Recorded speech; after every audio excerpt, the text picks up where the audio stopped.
상처받은 사람만이 세상을 치유할 수 있습니다.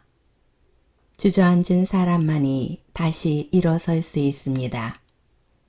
당신의 변화를 응원합니다. 안녕하세요. 책 읽어주는 세상입니다. 오늘은 수호 서재에서 펴낸 김창옥 강사의 당신은 아무 일 없던 사람보다 강합니다를 준비했습니다. 스타 강사, 소통의 달인, 힐링 퍼포먼스의 1인자라는 많은 수식어를 지닌 김창옥 강사. 이 책은 그의 명강의 35편을 엮은 책입니다. 언제나 자신의 삶에서 우러나온 진실한 이야기로 그의 이야기는 몰입하고 공감하게 하는 힘을 갖고 있죠. 삶이 보내는 사인을 듣는 법, 진정으로 사랑하는 이를 찾는 법, 내 삶을 종합 편집해 바라보는 법, 그 누구보다 나 자신을 먼저 돕는 법, 지금 이 순간을 사는 법, 감정 근육을 키우고 진짜 휴가를 떠나는 법. 저자는 삶의 작은 변화를 위한 구체적인 시험과 방법을 제안합니다. 삶이 권태로울 때, 뭐래도 행복하지 않을 때, 이제 그만두고 싶을 때, 하지만 진심은 진짜 제대로 한번 살아보고 싶을 때, 이 책이 위로와 응원이 될 것입니다. 삶의 쉼표와 느낌표를 주는 이야기 속으로 들어가 보겠습니다. 구독과 좋아요, 알림 설정은 사랑입니다. 삶이 보내는 사인. 속이 상해서 눈물이 날 때도 있고 좋아서 눈물이 날 때도 있습니다. 한 번은 피아노 연주를 하는 후배와 함께 강연을 진행하다 눈물이 난 적이 있습니다. 그저 좋아서요. 좋아서 눈물이 날 때는 마음이 건강해진다는 신호인 것 같습니다. 저는 대부분 강연을 혼자 준비하고 혼자 진행합니다. 다른 전문 강연자들은 강연 자료를 준비해주는 분들이 계시지만 전 줄곧 혼자 했습니다. 수년간 매번 다른 강연을 준비한다는 건 쉬운 일이 아니었습니다. 그래서 강연 전에 매우 민감해지기도 하죠. 사람들 앞에 섰을 때 그들의 순간순간이 즐겁고 유익해야 하니까. 그리고 이전에 했던 내용과 겹치지 않아야 하니까 저는 한시도 긴장을 늦출 수 없습니다. 그런데 피아노 연주를 하는 후배와 함께한 강연에서 후배의 연주에 집중하는 사람들을 보며 저는 잠시 마음을 쉴 수 있었습니다. 저도 모르게 눈물이 흘렀습니다. 아, 내가 지난 시간 동안 이 무게를 혼자 짊어져 왔구나. 위로받아 본 적 없는 사람은 자기가 아픈지도 모릅니다. 정말 좋은 식당에서 좋은 음식을 먹어보면 지금껏 자기가 먹어온 음식들이 얼마나 허술하고 몸에 안 좋았는지 알게 됩니다. 인스턴트 식품이나 자극적인 음식만 계속 먹으면 속이 부대낍니다. 그러다 편안한 음식을 먹어보면 아, 그동안 먹은 음식이 몸에 안 좋았구나 알게 되죠. 휴식을 취해본 적 없는 사람은 자기가 얼마나 빠른 속도로 달려가고 있는지 모릅니다. 짐을 내려놔 본 적 없는 사람은 자기 어깨에 얼마만큼의 무게가 실려 있는지 모릅니다. 여러분 혼자 너무 짊어지지 마십시오. 자기 혼자 5년, 10년, 20년 나 아니면 안 될 거라고 생각해서 가족을 모두 책임지는 사람들이 있습니다. 그러면 나중에 습관이 돼서 내 짐을 남들과 나누기 힘들어집니다. 그럼 안 될까봐, 아니면 사람들이 날 필요로 하지 않을까봐, 내 존재가 잊힐까봐, 그렇게 혼자 짐을 짊어지고 가다 보면 나중에 억울하기도 하고 너무 힘들어서 휘청거리기도 하고 고꾸라져 넘어지기도 합니다. 지금 혹시 짐을 혼자 다 지고 혼자 책임지려 하고 있다면 주변 사람들에게 나눠 들어달라고 말해보고 부탁도 해보세요. 이젠 한계라고 삶이 신호를 보내고 있을지도 모릅니다. 운전을 할 때 우리는 수많은 신호를 봅니다. 저는 디스크 수술을 2번 받았는데 병상에 누워 있을 때 의사 선생님께서 이런 말씀을 하셨습니다. 선생님, 몸이 아픈 것은 몸이 사인을 보내는 거예요. 자기 얘기 좀 들어달라고.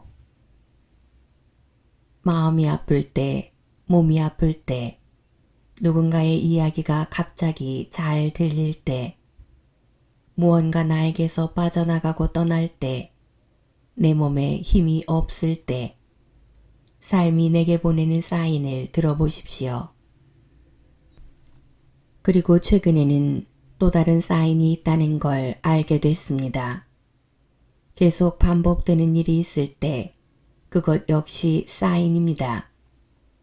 저에겐 반복되는 사인이 하나 있습니다. 바로 제 연구소에서 함께 다 떠나가기를 반복하는 직원들. 연구소에 들어왔다가 짧으면 1년에서 3년, 길면 5년에서 6년 정도 있으면 저와 문제가 생기든 본인에게 문제가 생기든 떠나는 거예요. 5년 넘게 함께한 친구가 있는데 그 친구를 보내면 문득 아, 이 사람도 곧 떠나겠구나 하는 생각이 듭니다. 처음에는 왜 이러지? 뭔가 문제가 있는데 원인이 뭐지? 왜 문제 있는 사람만 들어오지? 나한테 잘못이 있는 걸까? 이런 생각을 했습니다. 그러다 반복되는 건 삶이 보내는 사인이라는 깨우침을 얻었습니다. 문제는 내 안에서 먼저 찾아보는 게 순서입니다. 어린 시절 어느 순간 알게 된 것이 있습니다. 아, 우리 엄마는 글을 모르시는구나. 아, 우리 아빠는 귀가 안 들리시는구나. 그래서 학교에서 진학 상담을 할 때 엄마가 안 오시려 하는구나. 아버지는 아예 오실 수가 없구나. 그리고 그게 너무 좋은 거예요. 성적표를 받으면 전 칼로 글자를 지우고 펜으로 정교하게 수정해서 부모님을 속이곤 했습니다. 칼날로 숫자 7위를 지우면 1이 돼요. 78등이 18등이 되는 것이죠. 글을 모르는 어머니와 귀가 들리지 않는 아버지, 어리고 철없던 시절에는 제 인생에 관여할 수 없는 부모님이 너무 좋았습니다. 하지만 서서히 문제가 생겼습니다. 어떻게 살아야 할지 모르겠고 삶의 문턱마다 기다리고 있는 선택의 순간 앞에서 무엇을 기준 삼아 길을 가야 할지 모르겠고 지금은 제게 소통 전문가란 수식어가 붙어 있지만 예전에는 사람들과 관계 맺는 데에도 어려움이 많았습니다. 제겐 그런 배움이 부족했던 것입니다. 그러다 보니 제 가까이에 있는 사람들과의 관계에서 문제가 생겼습니다. 강연을 할 때는 인상도 쓰지 않을 뿐더러 어떻게 하면 재미있게 말할까만 생각하는데 직원들 앞에서는 나를 믿고 여기온 사람들에게 어떻게 하면 이 중요한 걸 알아듣게 이야기하지 라는 강한 중압감을 받았습니다. 상대가 원하지 않는 것을 원하지 않을 때 강력하게 주려고 하는 것. 그것만큼 상대를 힘들게 하는 것도 없습니다. 이건 오지랖입니다. 건강한 오지랖이 아니죠. 직원들 앞에서 저는 과도한 오지랖을 부리곤 했던 것입니다. 직원들은 말을 못하죠. 틀린 말을 하는 것도 아니고 자신들에게 도움을 주고자 하는 마음 정도는 전달됐을 테니까요. 하지만 버거웠겠죠. 그러다 떠나는 것이었습니다. 저는 그때마다 결심했습니다. 그냥 혼자 하자. 더 이상 제자 같은 직원은 받지 말자. 나만 상처받는구나. 왜 사람들은 내 마음을 알아주지 않을까? 그런 반복의 끝에서 이건 내 오지랖이었구나를 깨달았습니다. 그것도 모르고 그간 혼자 억울해한 거죠. 혹시 열심히 살았는데 억울하다면 왜 억울한지 한번 생각해 보세요. 억울한 사람들은 열심히 산 사람들인 경우가 많습니다. 띵가띵가 놀며 산 사람들은 덜 억울합니다. 하지만 수십 년간 열심히 산 사람일수록 근데 내 주인은 다 왜 이 모양이지? 난 정말 재수도 없고 인복도 없나? 난 정말 진심으로 열심히 살았는데 왜 그걸 알아주지 않는 거지? 하고 억울해합니다. 남들보다 열심히 공부했는데 성적도 안 나오고 주변 사람들에게 잘하려 노력했는데 다 나를 떠나고 굳은 일을 마다 않고 최선을 다했는데 티는 안 나고 나보다 대충한 놈들은 다 잘 되고 그렇게 억울해집니다. 인생이. 최근에 어떤 사인을 들으셨나요? 당신은 최근에 어떤 사인을 들으셨나요? 사인은 반응이 있어야 자주 보내줍니다. 사인을 보냈는데 우리가 자꾸 모른 척하면 삶은 더 이상 우리에게 사인을 보내지 않아요. 그땐 정말 어디로 가야 할지 어떻게 살아야 할지 모르게 됩니다. 사람 사는 게 뭐 대단한 게 있을까요? 어마어마하게 벌어도 어마어마하게 행복한 건 아닌 것 같습니다. 돈이 많다고 다 행복할까요? 나무가 크면 그늘도 큰 법입니다. 있으면 있는 대로, 없으면 없는 대로 힘듭니다. 너무 혼자 낑낑대다 필요 이상의 억울함을 느끼지 마십시오. 그렇게 세상과 사랑을 믿지 않고 자기 혼자 회색빛 공간에서 살지 마십시오. 여러분의 삶이 억울해지지 않았으면 좋겠습니다. 삶과 세상과 사랑을 믿지 않는 그런 우울한 삶이 되지 않았으면 합니다. 새로움을 위한 오늘의 실험. 우리는 잘 사는 것에 관심이 많습니다. 모두 다 잘 살고 싶어 하지요. 그런데 사람들은 잘 산다는 걸 부자라고 생각합니다. 부자는 돈이 많은 사람을 뜻합니다. 그러나 돈이 많다고 다 잘 사는 건 아닙니다. 돈은 많은데 잘 살지 못하는 경우도 있고 돈은 없지만 잘 사는 사람도 있습니다. 물론 돈도 없고 잘 살지도 못하는 사람도 있죠. 뉴스를 한번 보세요. 돈 많은 사람이 계속 싸우잖아요. 저는 지금 내가 참 가난하구나 싶을 때도 있고 반대로 이제 좀 부자가 됐구나 싶을 때도 있습니다. 일례로 저는 강의를 위해 전국 방방곡곡을 다니기 때문에 차로 1년에 약 7만 킬로미터를 이동합니다.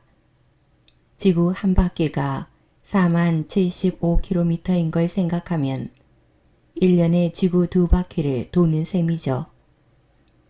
그렇게 다니다 보니 타지에서 숙박하는 경우가 많습니다. 강사로 일한 지 15년 정도 됐는데 약 10년 동안은 무조건 모텔에서 묵었습니다. 저렴하기 때문이죠. 호텔에서 자는 건 생각해 본 적도 없었습니다. 한 번은 호텔에서 강의를 하게 되었는데 그 호텔에서 숙박을 제공해 준다는 것이었습니다. 물론 저는 속으로 차라리 돈으로 주지 라고 생각했습니다. 하룻밤 잠만 자는데 모텔보다 10배나 비싼 호텔에서 묵는 게 아까웠기 때문입니다. 호텔비를 돈으로 주면 싼 모텔에서 자고 나머지 돈은 내가 가질 텐데 호텔에서 그렇게 해줄 리 없었죠. 그런데 다음날 호텔에서 잠을 자고 일어났는데 아침의 느낌이 너무도 달랐습니다. 몸이 완전한 휴식을 취한 듯 상쾌했습니다. 그 후 제 자신을 위해 호텔에서 묵어야겠다고 생각했습니다. 처음에는 어색했습니다. 좋은 게 아니었어요. 좋은데 어색하면 안 좋은 것만 못하죠. 하지만 시간이 지나면서 점차 호텔에 적응하고 아침마다 개운함을 만끽할 수 있을 정도가 되었습니다. 그때 나도 이제 경제적으로 여유가 생겼구나 하고 생각했습니다. 하지만 다음 관문이 나타났습니다. 예전에 비해 돈이 조금 더 생겼을지는 몰라도 부유하지는 않다는 생각이 드는 계기가 있었습니다. 그건 바로 호텔에 있는 샴푸, 컨디셔너, 샤워젤, 바디크림을 챙겨서 나올 때였죠. 아까워서 몸과 머리는 비치된 비누로 씻고 사용하라고 둔 샴푸와 샤워젤은 몽땅 챙겼습니다. 이렇게 유용하게 쓰일 수 있는 걸 왜 안 가져가? 내가 뭐 가난해서 가져가나? 다 기념이야. 추억이고. 이렇게 자기 최면을 걸어서 싹 쓸어 가방에 챙겨 넣곤 했습니다. 그렇게 1년, 2년이 지나고 어느 날부턴가 그 물품들을 보면서도 가져가야겠다는 생각이 들지 않았습니다. 이제 내가 어느 정도 부유해졌구나 생각했습니다. 하지만 고백하건대 아직 넘지 못한 관문이 있습니다. 호텔 안 냉장고. 하루는 무료로 제공되는 물을 다 마시고도 심하게 목이 말랐습니다. 냉장고 안은 물과 맥주로 가득했지만 참자. 물 하루 안 마신다고 죽지는 않아 하고 버텼습니다. 왜 몇십만 원 하는 호텔비는 호기롭게 결제하면서 몇천 원 하지 않는 물은 못 마시지? 저는 이후 곰곰이 생각했습니다. 제가 어느 경우에도 돈 쓰는 것을 아까워하고 어느 경우에 돈 쓰는 것을 아까워하지 않는지. 여러분도 지금 생각해 보세요. 사람마다 그런 부분이 있습니다. 어떤 사람은 먹는 것에는 돈을 아끼지 않는데 입는 옷에는 굉장히 인색합니다. 또 어떤 사람은 먹는 것과 입는 것에는 모두 인색한데 취미용 자전거나 오디오에는 큰 돈을 씁니다. 어떤 사람은 비싼 커피는 매일 마시면서 책 한 권은 비싸다고 생각합니다. 왜 이렇게 아깝지? 하고 생각되는 것, 당신에겐 무엇인가요? 제 경우 다른 사람들에게 보이는 부분에는 돈을 아끼지 않고 있었습니다. 사람들이 봤을 때 저거 비싼데, 저거 좋은 건데 라고 할 것들이죠. 예를 들면 차, 옷, 신발, 시계 등은 조금 비싸더라도 구입합니다. 반대로 정기적으로 바꿔야 하는 면도날이나 날마다 쓰는 수건은 잘 사지 못합니다. 면도날 하나로 3개월을 버틴 적도 있습니다. 면도날 한 묶음에 10,000원 정도 하는데 그게 그렇게 비싸 보였습니다. 또 저희 집 수건은 거의 다 누군가에게서 받아서 기념 문구가 찍혀 있는 것들이고 그나마도 너무 오래 사용해서 닦을 때마다 얼굴이 쓸리는 듯한 기분이 듭니다. 새삼 알았습니다. 아, 나는 남들이 보이지 않는 것, 하지만 나 자신을 위해 매일매일 중요하게 써야 하는 것에는 인색하구나. 나에게 가장 인색했던 건 나 자신 아니었나요? 나는 왜 비싼 차는 아까워하지 않으면서 매일 사용하는 작은 것에는 인색한가? 차는 그렇게 비싼 걸 툭 사면서 수건은 아깝고 면도날도 아깝고 비싼 호텔비는 툭 결제하면서 물 한 통 사 마시는 건 아깝고 세상의 물건 중에는 나를 케어하는 것과 나를 과시하는 것이 있습니다. 저는 그간 나를 케어하는 물건에는 모질게 인색했다는 걸 깨달았습니다. 그리고 당장 면도날을 샀습니다. 좋은 면도날, 피를 보지 않아도 되는 면도날. 부자가 됐다는 건 어떤 의미일까요? 돈을 많이 벌면 부자일까요? 부자라고 다 풍요로운 삶을 살까요? 아무리 돈이 많아도 남의 시선에만 값을 지불하고 나 자신에게 인색하다면 그 사람을 부자라 할 수 있을까요? 당신은 어디에 돈을 쓰는 게 아깝지 않나요? 그리고 적은 돈이지만 어디에 돈을 쓰는 게 아깝나요? 남들이 저 사람 되게 좋은 거 하네 하지 않아도 나를 위해 매일매일 소중하게 쓰일 것들을 사보세요. 여기에 도전해보세요. 비누 대신 향기 좋은 샤워젤을 사도 좋고 난생 처음 내 돈 주고 수건을 사도 좋고 이불, 양말, 슬리퍼, 면도크림, 구두소를 바꿔도 좋습니다. 남들이 보지 않아도 나를 위해 뭔가를 할 수 있을 때 나 자신이 더 소중하게 느껴집니다. 그리고 아, 나도 이제 좀 풍요로워졌구나 하는 생각이 들게 될 것입니다. 저는 꼭 호텔에서 에비앙을 마셔보겠습니다. 아무리 내면의 목소리가 너 지금 너무 사치하는 거 아니냐 라고 말한다 해도요. 새로움을 아끼지 말고 실험해 보세요. 사람들은 삶이 늘 똑같다고 말합니다.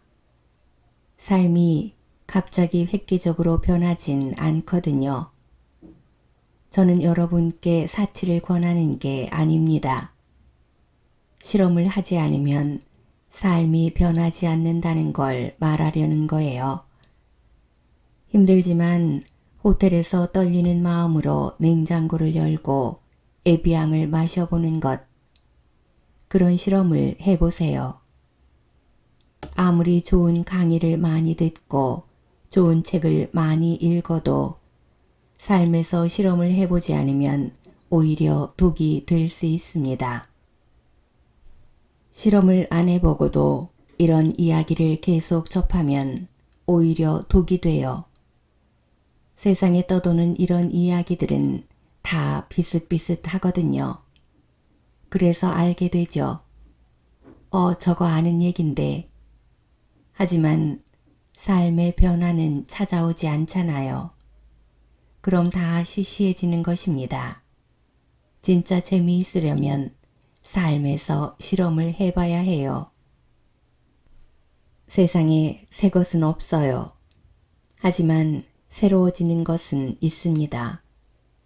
자신의 일상에서 새로움을 발견하고 실험할 때 내 인생의 또 다른 이야기가 펼쳐질 것입니다. 30대, 40대, 50대 인생에서 늦은 때란 없습니다. 우리가 실험을 하기 시작하면 머지않아 인생의 새로운 땅이 주어질 것입니다. 꼭 한번 당신만의 실험을 해보세요. 나를 마주할 수 있는 용기. 사람은 어제의 나와 오늘의 내가 만나 내일의 내가 됩니다. 여기서 만난다는 것은 사람을 만나는 것일 수도, 책이나 영화를 만나는 것일 수도 있습니다.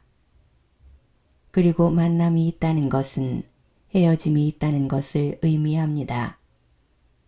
제가 경험한 만남과 헤어짐을 통해 마주한 제 자신에 대한 이야기를 해보려 합니다. 화가 친구가 있었습니다. 한 번은 저를 모델로 초상화를 그려주었습니다. 완성된 그림을 보며 장호가 어때? 하고 묻는 친구에게 저는 바로 대답할 수가 없었습니다. 그림 속 저는 고단해 보였고 부자연스러운 웃음을 짓고 있는 데다 촌스럽고 나이 들어 보였습니다. 왜 나를 저렇게 표현했지? 저게 나인가? 아무래도 생경해. 그러곤 의도한 건 아니었지만 얼마 후부터 그 친구와 멀어지게 됐습니다. 게다가 그 친구는 그 그림을 제게 선물하려 한 것 같았는데 저는 정성과 값어치에 관계없이 그 그림을 받고 싶지 않았습니다. 이상하게 그 즈음 제 개인 강연쇼, 포프리쇼 후원사인 포프리 사장님과도 헤어지게 됐습니다. 의견이 맞지 않아 말다툼을 한 후 이제 헤어져야 할 때가 됐다는 생각이 들었습니다. 그렇게 오랜 시간 친하게 지내던 두 사람과 멀어졌습니다. 뿐만 아니었습니다. 제 강의를 오랫동안 듣던 한 어머니께서 필리핀에서 유학 중이던 중학생 아들과 제 강의에 찾아왔습니다. 멀리 있는 아들에게 제 강연 영상을 보여주곤 했는데 한국에 들어온 김에 함께 오신 거죠. 강연이 끝나고 어머님은 아들에게 물었습니다. 선생님을 직접 보니까 어떠니? 난 저 선생님 강의가 어떤지는 잘 모르겠는데 행복해 보이지는 않은 것 같아 엄마. 그 어린 친구의 말을 들었을 때 물론 전 기분이 좋지 않았습니다. 또 이래저래 그 어머니와 간간히 주고받던 연락이 끊어졌습니다. 도대체 이 사람들 나한테 왜 그러는 거야? 그렇게 세 가지 사건이 연달아 일어났을 당시에만 해도 몰랐습니다. 몇 년이 흐른 뒤에야 조금 알게 되었습니다. 제가 다니던 학교 물리대 건물에는 데모하는 노동자 벽화가 그려져 있습니다. 학교 다닐 때 저는 그 그림이 이해가 안 갔습니다. 왜 투쟁하고 머리에 띠두른 그림을 학교 건물에 그려놨지? 그런데 제 초상화에서 그 벽화 느낌이 전해져 왔습니다. 투쟁하고 거칠어 보이고 고단한 그 모습이 당시 저의 현존하는 모습이었다는 걸 나중에야 알게 된 것입니다. 모든 사람은 화가와 같습니다. 상대방을 자신이 생각하는 이미지로 그려냅니다. 그리고 때로는 그걸 상대에게 말해주죠.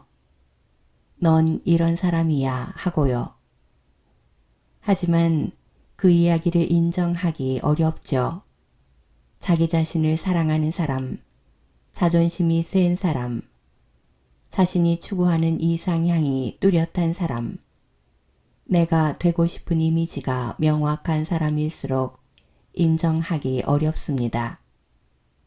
현존하는 자신과 추구하는 자기가 다른데도 말이죠. 내가 생각하는 나와 남들이 생각하는 나 사이에 차이가 크면 다른 사람 이야기가 들리지 않습니다. 사람들은 그때 제게 말했던 것입니다. 창호가 너 그래. 김 선생, 당신 이 모습이에요. 하물며 중학생 아이까지 선생님 이런 모습이에요 라고 말해 주었지만 저는 저에 대한 사랑과 저에 대한 자존심이 강해 인정하려 하지 않았습니다. 그리고 저를 그렇게 보는 사람들과 단절한 거지요. 한 사람이 당신에게 뭐라고 하면 아닐 수도 있습니다. 하지만 여러 사람이 말하면 차분히 앉아서 들어봐야 합니다. 저도 한때는 이렇게 생각했습니다. 아, 진짜 나한테 왜 이래. 내 주위 완전 짜증나. 그래도 나 좋아한다는 사람 있어. 그 사람들하고 놀면 돼. 하지만 제가 제 모습을 받아들이려 하지 않았다는 걸 깨닫고 모두에게 사과했습니다.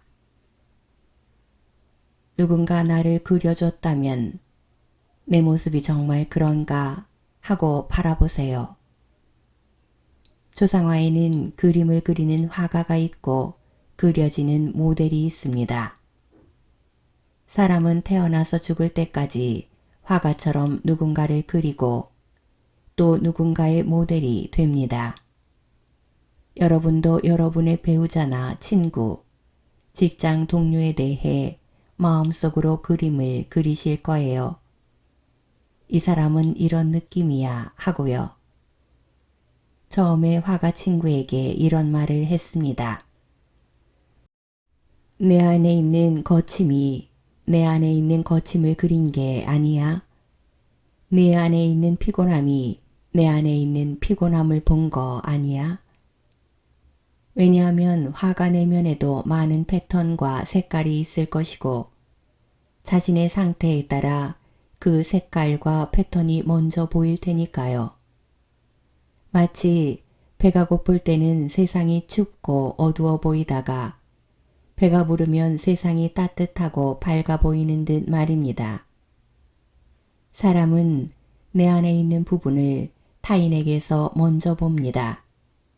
누군가 싫다면 분명 그 사람에게 나와 비슷한 부분이 있을 것입니다.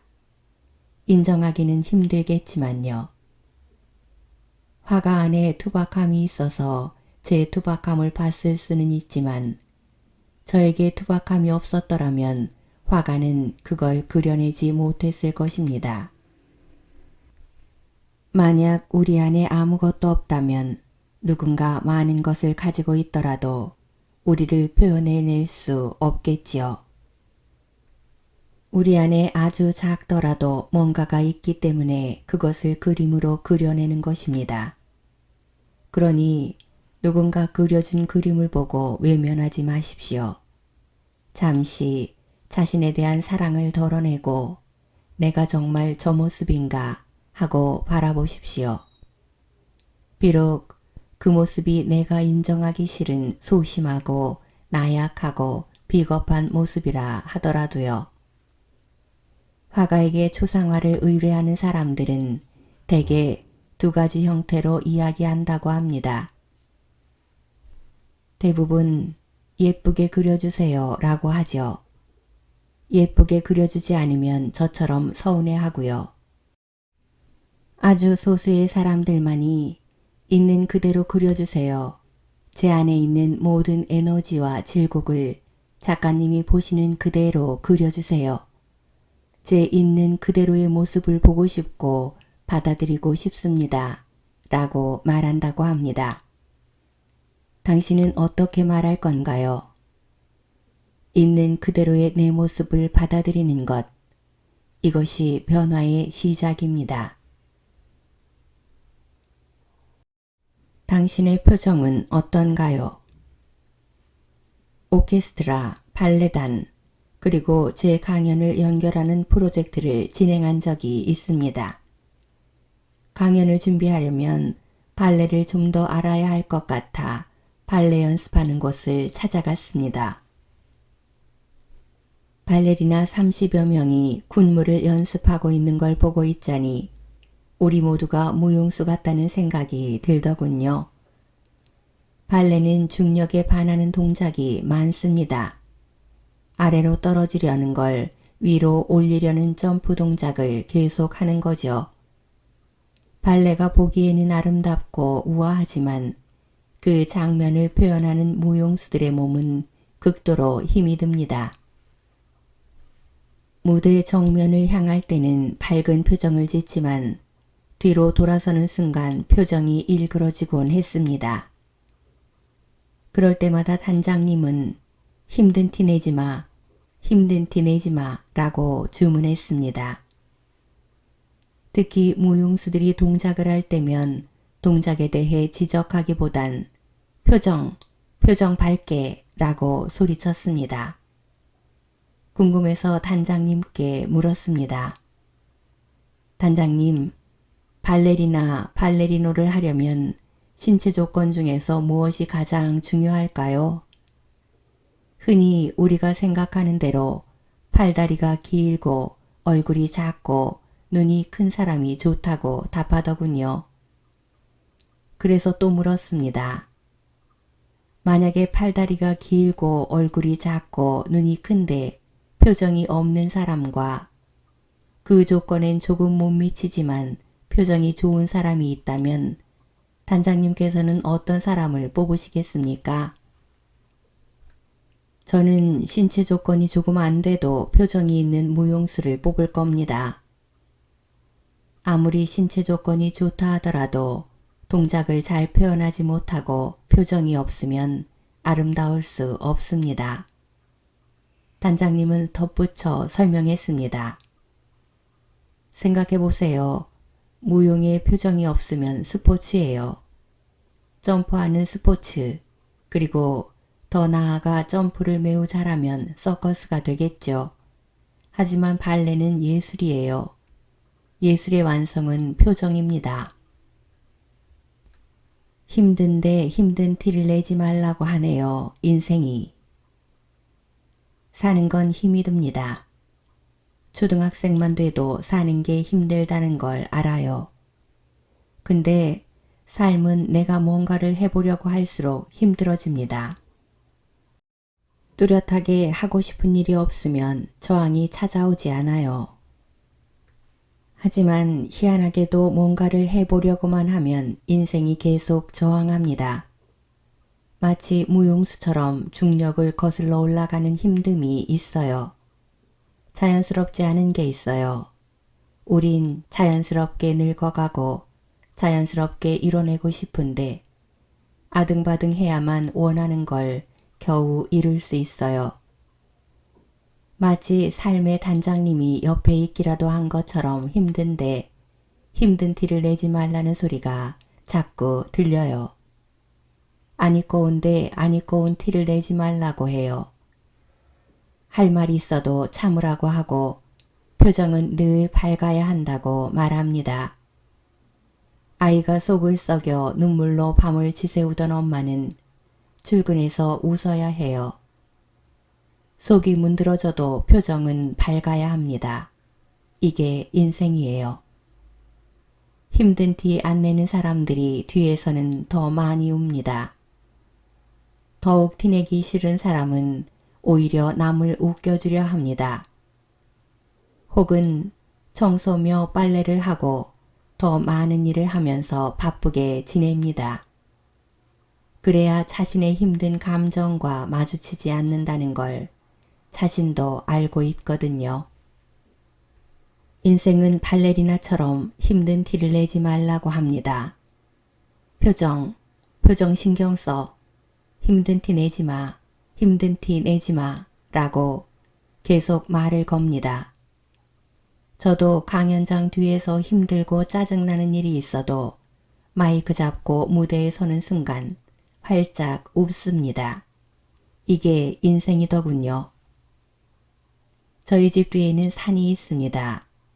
등산을 끝내고 에너지가 빠져나간 만큼 좋은 음식으로 몸을 채우는 순간만큼 든든할 때도 없습니다. 힘들게 뭔가를 해서 비워진 부분만큼 좋은 걸 먹으면 우리 몸은 더 좋아집니다. 하지만 무용수들은 힘들게 연습하고 좋은 음식도 배불리 먹지 못합니다. 단장님은 이렇게 말씀하시더군요. 선생님, 저는 여전히 현역이에요. 그래서 제가 출근해서 가장 먼저 하는 일은 몸무게를 재보는 거예요. 단장님 책상 위에는 손님을 위해 준비해 놓은 과자가 있지만 자기는 먹지 않는다고 합니다. 정말 먹고 싶을 때는 탄수화물이나 단백질을 줄이고 아주 소량만 먹는다고 했습니다. 아, 그래. 삶과 정말 비슷하구나. 우리가 삶을 잘 산다고 하는 사람들은 발레리나 발레리노처럼 사는 걸지도 모르겠다. 힘들지만 힘든 티를 내지 못하고 계속 밝게. 착한 사람이 우울증 걸립니다. 어설프게 착한 사람이 마음의 병을 쉽게 앓는 것 같습니다. 자기 성격대로 표현하는 사람에겐 우울증이 잘 안 옵니다. 시어머니에게 어머니, 저도 배울 만큼 배운 여자예요. 뭐 그렇게 대단한 아들 두셨다고 그러세요? 라고 말하는 며느리라면 속병 걸리지 않아요. 시어머니만 화병 걸리겠죠. 내가 할 말을 잘 못하는 스타일이다 라고 생각하신다면 어떤 식으로든 표출할 수 있는 창구를 마련하시길 권합니다. 저 역시 강의만 했다면 정신적인 문제가 더 빨리 찾아왔을지도 모릅니다.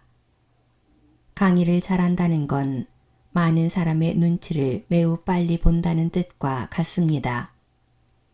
강연장에서 말하는 건 절대 편안하지 않아요.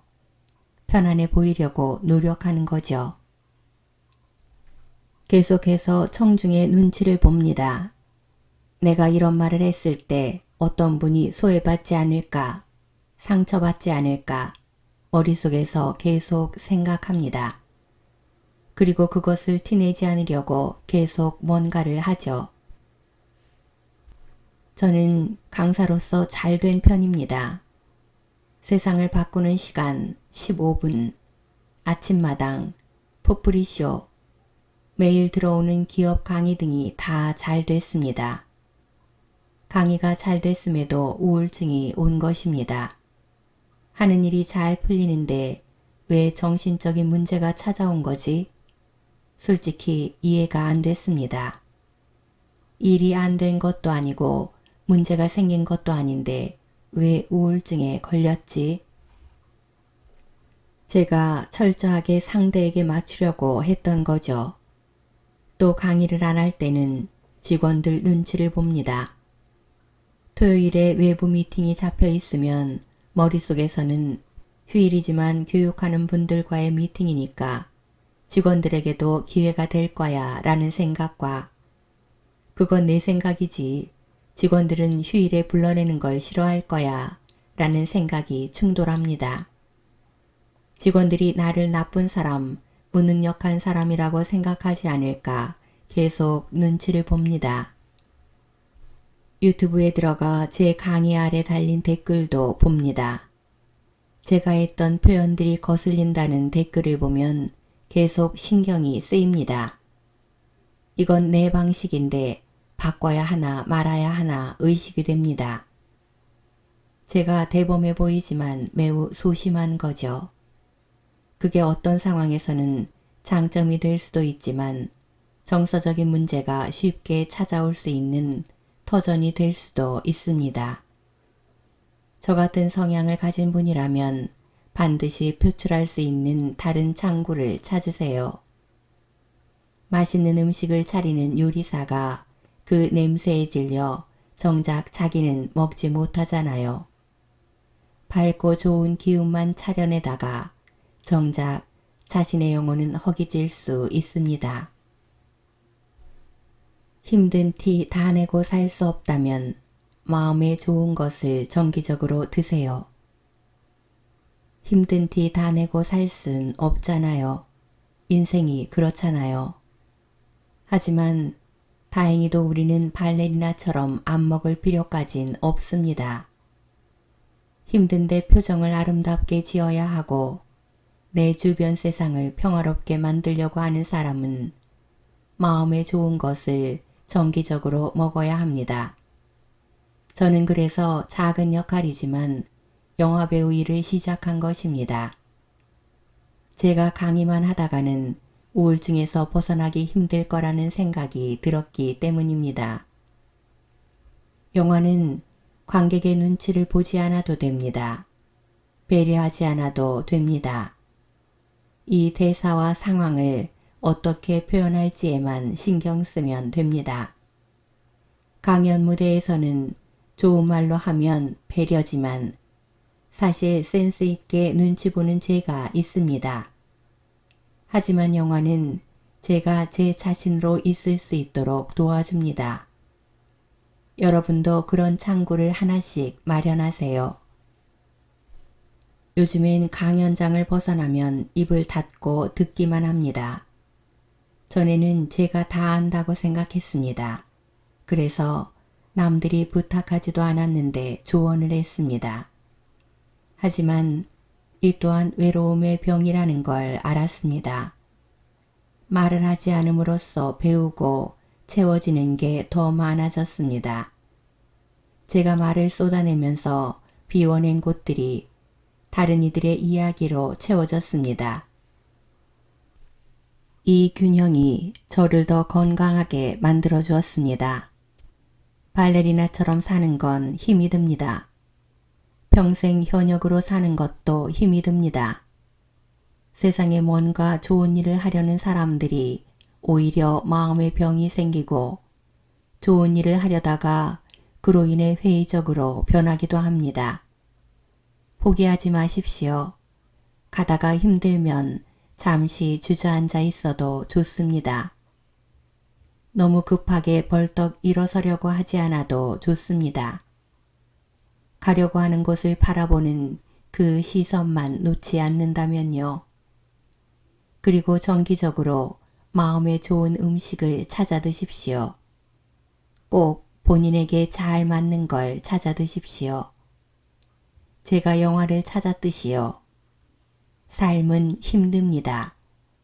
죽고 싶을 때도 있고 죽고 싶지는 않지만 살고 싶지 않은 날도 있습니다. 그러니 좋은 걸 정기적으로 자신에게 베푸십시오. 지금까지 책 읽어주는 세상이었습니다.